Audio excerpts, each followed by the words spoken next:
Sesuai jangkauan pikiran kita. Itu gunakan pikiran. Misal 2 tambah 2 berapa? 4. Yakin tidak yakin 2 tambah 2 tetap 4 kan? Maka perlu keyakinan kan? Tidak perlu kan? Karena sesuai dengan logika kan? Nah misalnya yang kedua, 10 kali 10 sama dengan berapa? Kok tahu 100? Pakai kalkulator. Nah sesuai dengan logika kita yang diajarkan 10 kali 10 100. Benar tak? Yang ketiga, misalnya 10 kali 10 dibagi 5 dikalikan akar 10 dikalikan cos 2 sama dengan 7. Percaya atau tidak? Pakai logika atau pakai keyakinan? Keyakinan. Nah, kapan menggunakan logika, kapan menggunakan keyakinan? Maka sesuatu yang sudah di luar jangkauan akal kita, gunakan keyakinan. Sampai di sini bisa dipahami? Menyelesaikan masalah itu sudah sesuai logika akal kita atau di luar akal kita? Di luar akal kita. Harusnya pakai apa? Di luar akal kita. Harusnya pakai apa? Keyakinan. Selama ini Logika. salah alat enggak? Salah. Pusing enggak? Selesai enggak? Tidak. Ya sudah. Maka gunakanlah keyakinan. Kalau Allah nolong pasti selesai. Harus seperti itu. Kalau kita masih berkutat, hutangnya itu 10 miliar. Saya jualannya cilok, untungnya sehari itu paling 50.000. Mosok sih bisa menyelesaikan hutang 10 miliar untuk pirang tahun gitu. Berarti alatnya benar atau salah? Itu. Maka pertolongan Allah tidak akan terjadi. Allah itu memberi rezeki itu bisa disangka-sangka, tidak disangka-sangka. Kalau sudah tahu tidak disangka-sangka, kenapa kita menyangka-nyangka? Gimana hutang 10 miliar dibaginya lu di pirang tahun itu dihitung? Berarti nyangka-nyangka enggak itu? Berarti nyangka-nyangka Allah lewat mana enggak? Memang kita dukun. Jangan dipikir itu menyelesaikan masalah itu harus sesuai dengan logika kita. Tujuan kita, tugas kita adalah ikhtiar saja. Tapi Allah mencukupkan, Allah menyelesaikan. Tinggal pun supaya pun urusannya Allah menyelesaikan. Leukemia nggak dipikir habis muter-muter, orang rapuh nggak dipikir 10 dino meninggal, seminggu meninggal tenang kok. Bagaimana? Padahal dokternya bingung gitu. Kamu periksa di mana kok ini hilang gitu. Itu terjadi. Gak ngapa-ngapain Mas Doni, cuma ikhtiarnya bagaimana meningkatkan iman sabar sholat dalam seminggu. Yang direktur BUMN itu hanya bagaimana malam itu dia, oh ya udah Allah kalau menyelesaikan selesai kun fayakun. Saya yakin, gak usah tak pikir, selesai. Saya mobil itu selesai. Saya butuh nalar pakai mana, saya nggak punya uang. Butuh mobil, butuh bayar anak bapak. Itu bisa. Maka saya itu mempraktekkan, saya menjalani. Lalu sekarang sudah menjalani, sudah tahu. Saya menyampaikan, ayo ibu praktekkan. Yang besok mau rumahnya sudah ditulis dilelang, besok mau dia yakin kalau Allah pasti yang terbaik. Bisa loh berubah. Bisa juga dilelang tapi punya ganti lain. Percayalah sama Allah. Karena Allah tahu masa depan kita. Kita saja tidak tahu. Nah, lalu ciri orang yang beriman. Ini pakai ciri dulu. Kira-kira apa? Harus tahu tolak ukurnya, kalau enggak nanti terjebak kita. Ciri orang beriman itu apa?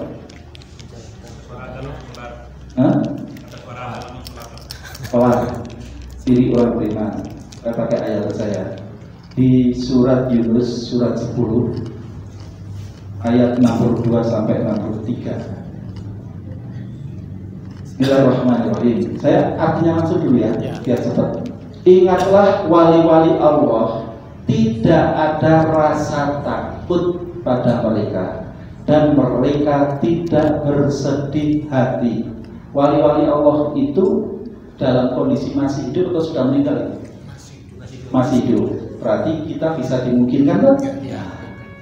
Tidak ada rasa takut dan bersedih hati. Ayat 62-nya. Yaitu, siapa itu? Kan gitu, orang-orang yang beriman. Maka orang beriman ciri-cirinya apa? Tidak takut. Tidak ada rasa takut pada mereka dan bersedih hati. Bapak Ibu sudah beriman? Sudah. Bapak Ibu masih punya rasa takut? Masih. Bapak Ibu masih ada rasa khawatir? Berarti sudah beriman atau mengaku beriman? Enggak, kita tingkatkan toh. Penting, kalau enggak nanti terjebak terus. Nah, pertanyaannya sekarang, tidak ada rasa takut itu kaitan dengan kejadian yang sudah terjadi atau belum terjadi kira-kira? Belum terjadi. Benar? Misalnya mau ditagih per tanggal misalnya 30 gitu kan. Sekarang pusing, waduh kita nggak perlu ini. Kira-kira Bapak Ibu takut atau tidak itu? Besok rumahnya sudah ditempel di lelang. Wah Pak ini, kira-kira kalau orang beriman itu harusnya takut atau tidak? Bisa terjadi nggak kalau misalnya kalau kita yakin sama Allah? Belum tentu kan? Nah, kenapa takut? Takut itu kaitan dengan yang belum terjadi. Orang beriman tidak ada rasa takut. Karena apa? Yakin sama Allah. Bapak Ibu percaya nggak Allah itu terus menerus mengurus kita? Yakin. Percaya nggak? Percaya. Kalau percaya diurus Allah, kira-kira kita perlu khawatir nggak? Atau tidak perlu khawatir kok masih takut? Ayo. Hebat mana diurus sama suaminya ibu-ibu ini atau sama Allah? Dan yang sudah sama Allah kok masih khawatir? Maka orang beriman tidak ada rasa takut atas kejadian yang belum terjadi. Ini saya contohkan aja. Misalnya Bapak Ibu itu nanti besok pagi itu jam 9 pagi mau makan cabai. Mau makan apa? Cabai. Cabai itu apa?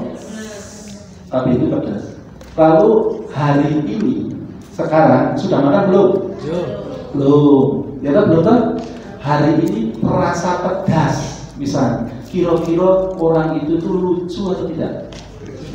Kenapa lucu? Karena belum makan cabai kok sudah merasa kepedasan. Ya kan? Harusnya itu kalau yang wajar itu pas saat makan atau sebelum makan? Saat makan atau besok, ya kan? Jam 9 pagi baru terasa pedas, ya? Benar nggak? Nah sekarang Bapak Ibu ini minggu ada yang dilelang, ya kan? Sudah dilelang. Ada yang ditagih. Tagihnya itu misalnya per tanggal besok gitu. Sudah terjadi belum ya? Lalu hari ini terasa sedih, bingung. Kira-kira sama nggak sama orang yang tadi makan cabai? sama. Nah itu kira-kira orang wajar atau tidak wajar? Ya? Tidak wajar. Siapa yang tidak wajar? Harusnya kita itu sedihnya itu kapan? Besok. Ya besok, jangan sekarang. Biasanya Bapak Ibu itu sekarang sudah sedih nggak? Sedih. Maka ketemu berantem sama suaminya dan lain-lainnya, Iya. bingung nggak? Berarti merasa diurus sama Allah nggak? Tidak. Nah itu. Berarti harusnya kita hidup itu tenang-tenang saja atau malah pusing ketika besok? Tenang-tenang saja. Yakin Allah. Itulah orang beriman. Nah, sekarang yang kedua, syarat yang kedua orang beriman itu adalah dan mereka tidak bersedih hati. Berarti sedih hati itu terkait dengan kondisi sekarang dilakukan, kondisi sekarang atau kondisi yang akan datang. Sedih itu orang sedih, kondisi yang sedang dilakukan sekarang kan? Kehilangan dompet, berarti sudah hilang belum ini? Sudah. Berarti kondisi sekarang kan? Merasa sedih. Orang yang beriman tidak ada rasa sedih. Misal kehilangan rumah, berarti kan sudah terjadi kan? Nah, orang beriman tidak perlu sedih. Pertanyaannya, Bapak Ibu sering sedih ya? Nah, berarti sudah beriman belum? Kalau orang beriman tidak, kenapa? Yang sudah terjadi kok. Kira-kira kalau sudah terjadi, mau apapun yang kita lakukan, ya kan? Berantem kalau bojoli goro-goro kamu, rumah jadi hilang, misalnya. Lalu berantem tuh ujungnya rumahnya itu balik lagi atau tidak? Tidak balik kok, ya masih berantem, berarti orang itu dalam kondisi masih sedih terus. Sudah terjadi kok, mau apa lagi? Bisa nggak berbalik lagi? Dompetnya hilang, balik lagi bisa nggak? Enggak, hilang kok malah memasalahkan orang lain. Nah, orang beriman tidak, padahal kalau kita urai, sebenarnya bumi, alam semesta itu miliknya siapa? Allah. Berarti kalau misalnya bumi itu, di atasnya bumi itu ada apa saja? Ada makhluk, ada benda, ya kan? Tumbuhan, binatang, berarti itu miliknya siapa? Allah. Lalu manusia itu miliknya siapa? Benda-benda, harta benda yang di atas itu miliknya siapa? Benar? Ini kok tambah diri itu, ini serius ini. Miliknya siapa? Allah. Miliknya Allah. Suami miliknya siapa? Allah. Suami hilang itu kalau diambil pemiliknya, harusnya kita tenang-tenang saja atau sedih? Tenang saja. Dompet hilang, rumah hilang itu miliknya siapa? Miliknya siapa? Allah. Miliknya Allah. Kalau hilang harusnya kita tenang atau sedih? Tenang. Nah, kalau sedih berarti merasa memiliki tidak? Nah, kita itu pemilik atau tidak? Tidak. Tidak pemilik. Kenapa kok merasa memiliki? Sombong. Manusiawi. Nah, jangan bilang manusiawi, ini sama. Berarti harta benda yang ada di kita itu milik siapa? Allah. Rumah itu milik siapa? Allah. Kalau diambil pemiliknya seharusnya kita tenang-tenang saja atau pusing, sedih? Tenang saja selama ini. Sedih. Dan berarti merasa memiliki tidak? Ya. Nah, berarti kita itu merasa memiliki punyanya siapa? Allah. Lalu itu kurang ajar atau kurang ajar itu? Gendeng. Katanya orang beriman tidak merasa takut maupun bersedih. Diambil dan bukan milik saya. Suami saya diambil, istri saya diambil, ya sudah kembali ke pemiliknya. Berarti kan semua ini titipan semua. Harta benda, anak, istri semuanya titipan. Bahkan saya punya kacamata ini titipan. Benar nggak? Menjadi masalah itu karena kita merasa memiliki. Hati-hati. Jika kita sudah merasa, berarti kita masuk jebakan iblis. Iblis itu turun ke bumi, keluar dari surga itu karena apa? Sombong. Sombong karena apa? Tidak mau merasa lebih baik, merasa. Nah, jangan bilang manusiawi loh. Hati-hati. Nah, lalu sekarang bagaimana caranya kita untuk bisa beriman? Bisa tadi?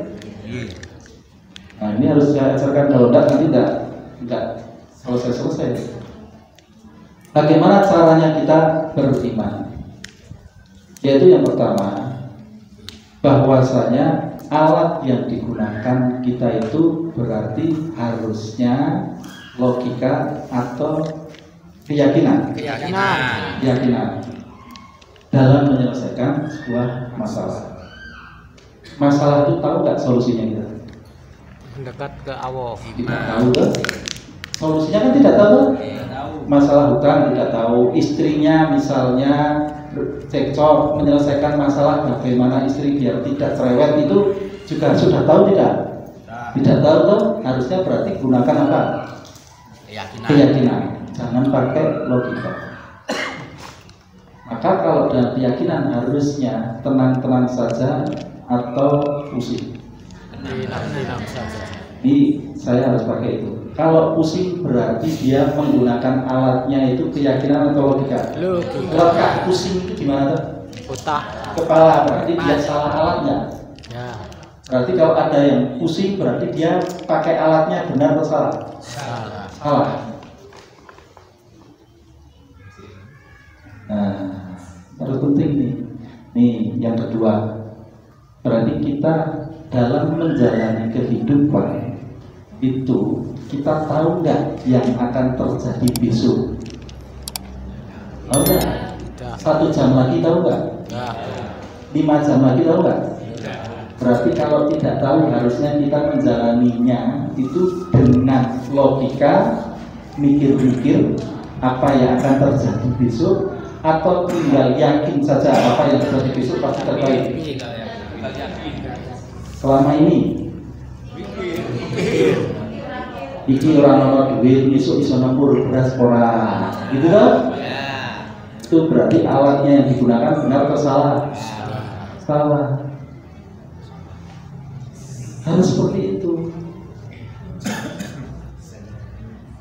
Itulah keyakinan. Maka Allah kun fayakun. 1 jam lagi Allah itu bisa kun fayakun. Kamu dapat uang nemu nandalan kun fayakun ya iso. Benar nggak?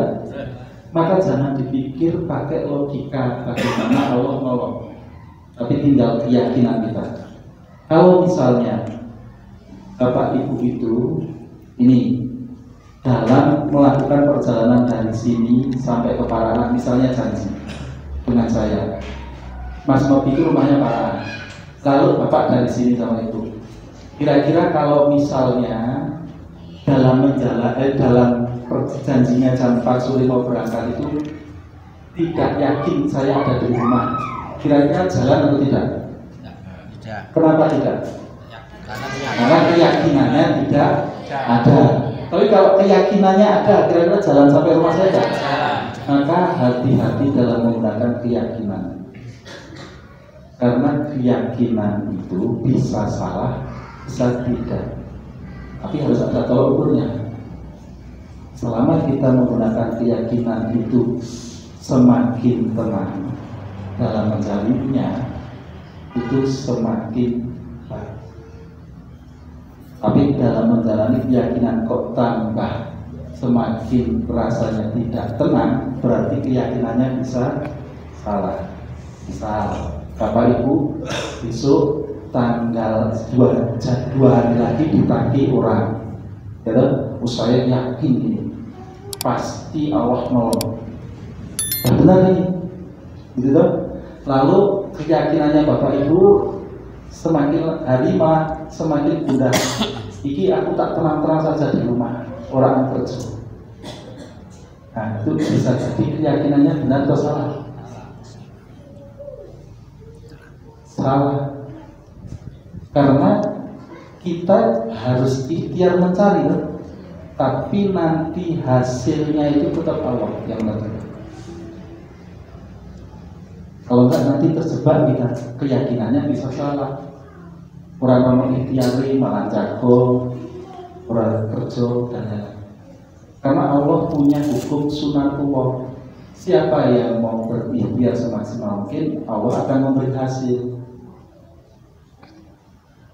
Nah, fungsi ikhtiar itu adalah bagaimana kita berikhtiar mencari ridhonya Allah, bukan mencari solusi.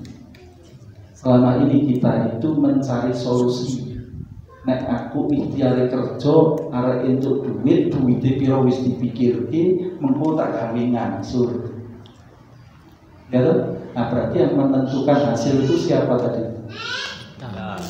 Kita tuh salah atau benar itu? Salah. Nah itu. Jadi keyakinannya salah nggak dalam jalan ini? Salah. Ini penting, kalau tidak nanti salah. Nah, lalu bagaimana cara kita menjalani kehidupan? Ini pakai analogi saya. Misal di sebelah kanan saya ini, sebelah kanan di sini, ini ada perkampungan yang semua orang di dalam kampung itu perbuatannya baik semuanya, dalam beribadah baik semuanya.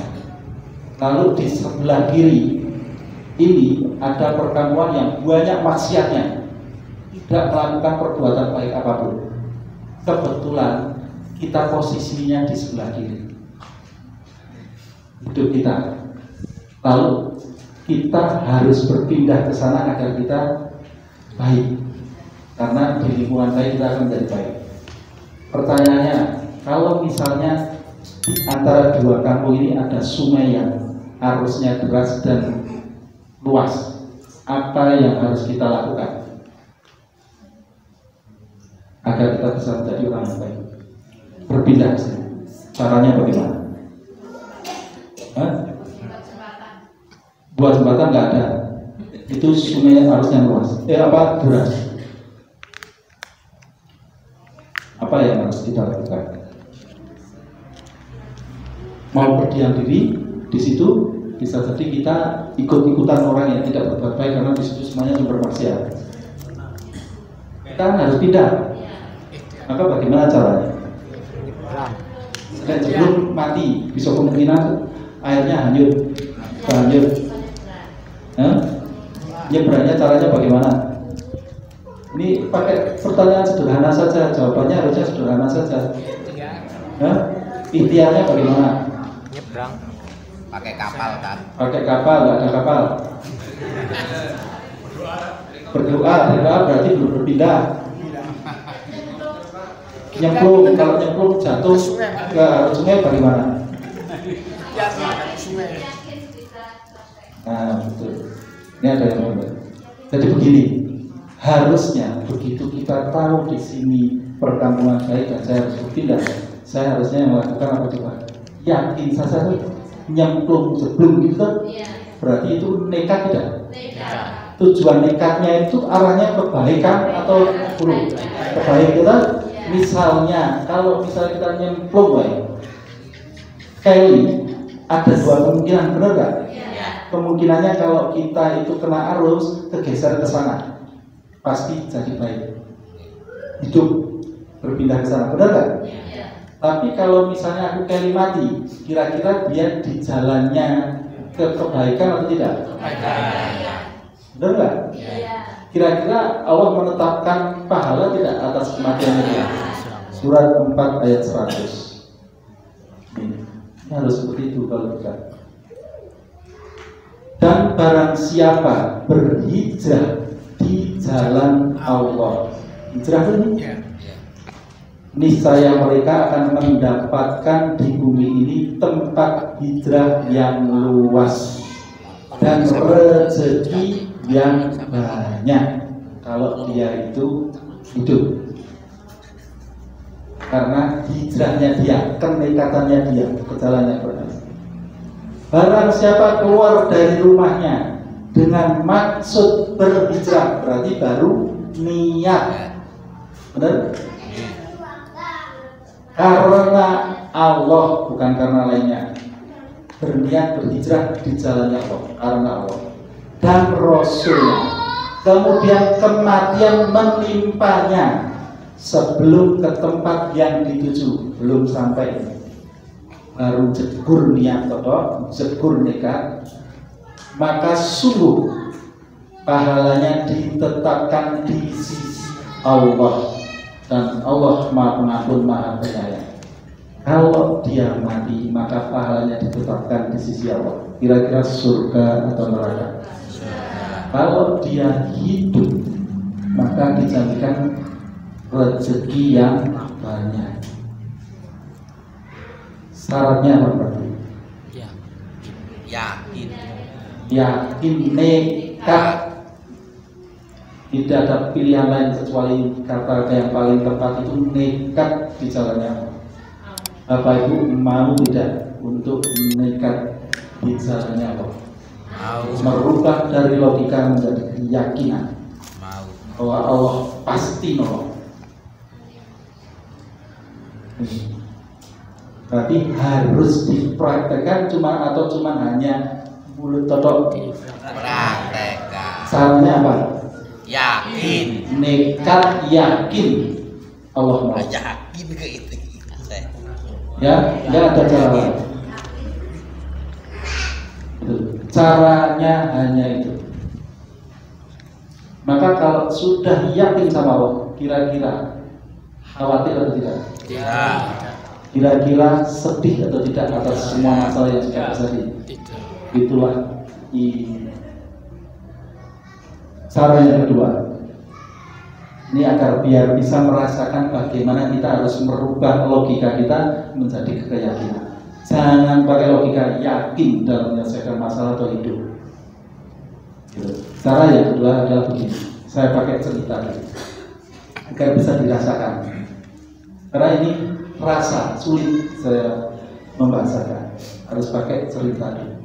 Suatu saat ada seorang murid berguru di pondok. Murid berguru di pondok santri ini. Dia nanya sama gurunya, Pak Guru atau Ustadz atau Pak Yai, saya mau pengen tahu apa yang namanya iman. Singkat kata, kiainya itu cuma meminta sama santrinya, tolong ambilkan 3 buah pisau di dapur yang paling tajam. Nanti saya ajari apa itu iman atau keyakinan. Nah, singkat kata diambil, lalu Pak Yainya ngajak ke kebun. Nah, Pak Yai bilang sama santrinya, santri, saya ini ahli lempar pisau. Apa? Lempar. Ahli lempar pisau. Kamu percaya tidak? Saya itu ahli lempar pisau. Si santri kira-kira jawabannya percaya atau tidak? Saya. Belum tentu, belum bilang. Belum dibuktikan. Benar nggak? Wajar nggak kalau kayak gitu? Nah, maka santrinya jawabannya belum tentu Pak Yai. Saya belum pernah membuktikan. Kan gitu kan? Nah, perlu bukti nggak? Berarti perlu. Maka si Pak Yai bilang, sekarang ayo kita geser ke pohon mangga. Tolong tunjukkan mangga mana di pohon itu yang paling sulit menurutmu. Saya akan lempar dari bawah dan pasti kena mangganya. Nanti kamu baru percaya saya ahli lempar. Nah, singkat kata, dipilihlah mangga yang paling ujung tinggi, paling sulit, warnanya yang berbeda, sehingga biar bisa tahu. Lalu setelah ditunjuk, Pak Yai ancang-ancang, nih saya buktikan saya ahli lempar pisau. Dilemparkanlah pisau itu, set, kena mangganya. Set. Nah, Pak Yai nanya ke santrinya, sekarang kamu percaya tidak saya ahli lempar pisau? Kira-kira jawabannya apa? Belum tentu. Jangan-jangan. Enggak gitu kan? Kebetulan. Nah, betul nggak? Berarti percayanya baru berapa ini? 50%. Itu wajarnya itu manusiawi. Ya itu harus kata pakai manusiawi. Benar nggak? Manusiawi. Nah, maka lalu Pak Yai bergeser. Ayo kita pindah ke kebun rambutan yang lebih kecil buahnya. Sekarang kamu tunjuk rambutan mana yang kira-kira paling sulit saya lempar pisau dan pasti kena. Singkat kata juga dipilihlah mangga yang di pojok paling tinggi, warnanya yang paling merah sendiri. Pak Yai yang sangat dilemparkanlah pisau kedua, set, ternyata kena, pas tengahnya. Lalu Pak Yai nanya, sekarang kamu percaya tidak kalau saya ahli lempar pisau? 2 kali tidak pernah meleset. Kira-kira santrinya bilangnya apa? Percaya. Karena sudah tidak coba. Nah, Pak Yai lalu ngomong lagi, mau nggak sekarang saya tingkatkan kepercayaanmu? Apa bisa Pak Yai? Ya bisa, sampai kamu yakin saya ahli lempar pisau. Apa yang terjadi? Si santri karena pengen tahu sampai yakin Pak Yai itu ahli lempar pisau, dia lakukan. Apa yang harus saya lakukan Pak? Sekarang ambil mangga satu, ambil rambutan satu. Lalu buat apa Pak Yai? Sekarang tolong tutup mata saya. Setelah ditutup, kamu jalan 10 meter dari sini, taruh mangga dan rambutan di atas kepala. Akan saya lempar dan pasti kena dua-duanya. Apa yang akan dilakukan Bapak Ibu kalau seperti itu? Katanya mau tahu sampai yakin. Harusnya nekat enggak? Kan sudah 2 kali terbukti. Apa yang dilakukan? Si santri nekat. 2 kali tidak salah. Dan saya tahu ini Pak Yai ahli lempar pisau. Singkat kata, dia jalan 10 meter, taruh mangganya di atas kepala, taruh rambutannya di atas kepala, dan Pak Yai lempar pisau itu dari kejauhan, ditutup matanya, tepat kena mangga dan rambutan.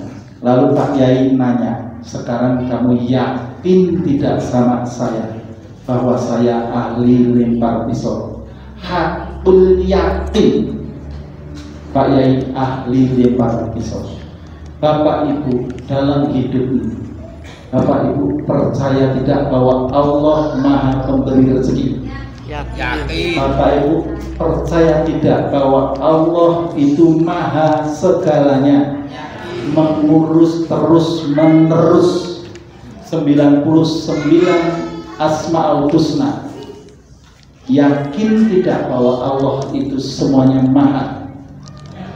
Kalau sudah terbukti, perlu nggak mempertanyakan?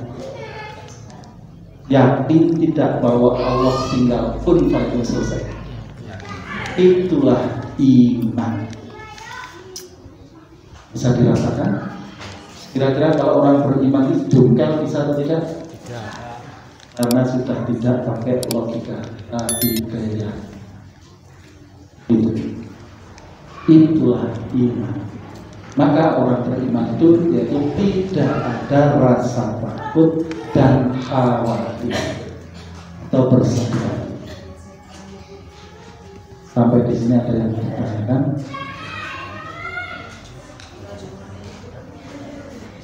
Ini. Berarti caranya apa? Kalau kita tidak beriman, mantap yakin, dan itu tetap hakul yakin. Gak ada cara. Pernah gak diajari seperti itu? Bagaimana cara beriman itu? Belum pernah kan? Itu penting. Kajian seperti itu penting. Kalau enggak nanti kita itu hanya merasa saja. Kira-kira masih perlu khawatir tidak besok rumahnya mau dilelang, hutangnya besok ono tagihan? Perlu khawatir tidak itu? Yakin tidak kalau Allah nolong selesai? Maka tinggal Bapak Ibu itu yakin atau tidak sama Allah. Maka pertolongannya hanya di situ. Kalau Bapak Ibu masih mikir-mikir, nah iyo ya, nah masa sih? Berarti sudah yakin belum? Nah itu. Ada pertanyaan terkait dengan materi iman ini? Karena iman itu penting saya sampaikan. Karena apa? Fondasi kita beragama itu adalah iman. Kalau fondasinya rapuh, kira-kira bangunannya itu rapuh nggak? Maka amal apapun Bapak Ibu yang dilakukan itu rapuh kalau kita tidak ada keyakinan. Bagaimana kita itu mau bersedekah nyari uang sulit-sulit kok disuruh ngeluarin 2,5%. Kalau tidak yakin sama janji Allah, orang yang mungkin betul. Coba pakai logika mana? Nyari angel-angel, dodolan kangelan kepanasan besar, kok coba bagi ke orang lain. Kalau tidak landasannya iman, nggak mungkin. Benar nggak? Itulah iman, itu adalah landasan, pondasi. Kalau pondasinya kuat kokoh, maka bangunan di atasnya mau dibangun berapa lantai tetap berdiri kokoh, aman. Tapi kalau rapuh, mau sebagus apapun rumah di atasnya itu rapuh, mudah roboh. Sebagus apapun amal kebaikan Bapak Ibu, ibadah Bapak Ibu yang dilakukan, kalau tidak ada iman landasan yang kuat, rapuh. Nanti mempertanyakan dia di perjalanan. Masa sih ini saya sudah iman, sudah sabar, sudah sholat, kok belum ditolong-tolong? Nah, berarti yakin tidak ini jadinya. Nah, maka di surat 10:109 nih, di surat Yunus 100:9 ayat terakhir, dan ikutilah apa yang diwahyukan kepadamu. Wahyu itu untuk para nabi. Kalau kita berarti apa? Petunjuk. Kita salah? Kalau manusia kita salah? Dan ikutilah apa yang diwahyukan kepadamu, dan bersabarlah hingga Allah memberi keputusan. Berarti kalau tidak selesai-selesai, harusnya kita disuruh apa? Yakin dan sabar. Nanti saatnya pasti Allah memberi keputusan. Jangan lalu mempertanyakan, kok saya sudah 10 tahun belum selesai-selesai. Nah, berarti yakin nggak sama janjinya Allah? Selesai atau tidak selesai itu urusannya Allah. Coba-coba Bapak Ibu dipikir-pikir, kalau misalnya hutangnya Bapak Ibu sekarang selesai, kira-kira setelah selesai itu kita akan diberi masalah lagi nggak? Ya. Diberi masalah lagi, diuji lagi nggak? Ya. Diuji, ya kan? Lalu ujiannya itu kira-kira lebih berat atau malah lebih ringan perkiraannya? Ya lebih berat. Kalau misalnya lulus 1 tuh naik tingkat mesti dikasih berat. Kalau yang 1 saja yang belum selesai podo wae enggak sebenarnya kalau dipikir-pikir. Ya podo wae lah. Contoh nanti yang dia selesai, teman kita selesai, dia dapat ujian baru lagi. Yang kita belum selesai ya podo wae lah. Berarti kan tujuannya bukan untuk menyelesaikan masalah. Tujuannya tadi, sarana tadi, bagaimana kita meningkatkan keimanan, meningkatkan kesabaran, meningkatkan sholat. Dan ini sudah maghrib, materi iman sudah selesai. Kalau ada pertanyaan nanti habis maghrib boleh, saya masih ada waktu. Nah, besok kita masuk ke materi sabar. Karena salahnya kan 3. Nah, besok sabar. Bagaimana sabar? Kan gitu tuh, kan? Pertanyaan sedikit. Bapak Ibu sudah sabar? Belum. Oh, belum. Ya sudah. Berarti kan tolong Allah itu wajar. Kan gitu kan? Masalah pertolongan Allah kan iman sama sabar. Betul? Berarti kita besok bagaimana cara kita bisa sabar? Dari tadinya dari yang kita belum sabar bisa menjadi sabar. Ada caranya. Ada tolak ukurnya. Bagaimana cara memperbaiki? Betul ya? Sebelumnya saya mohon maaf bila mana dalam menyampaikan maupun bersikap ada kata-kata saya maupun sikap saya yang menyinggung Bapak Ibu semua. Saya dimaafkan. Ikhlas? Ikhlas. Alhamdulillah. Kita tutup kajian dengan bacaan hamdalah bersama. Alhamdulillah. Assalamualaikum warahmatullahi wabarakatuh.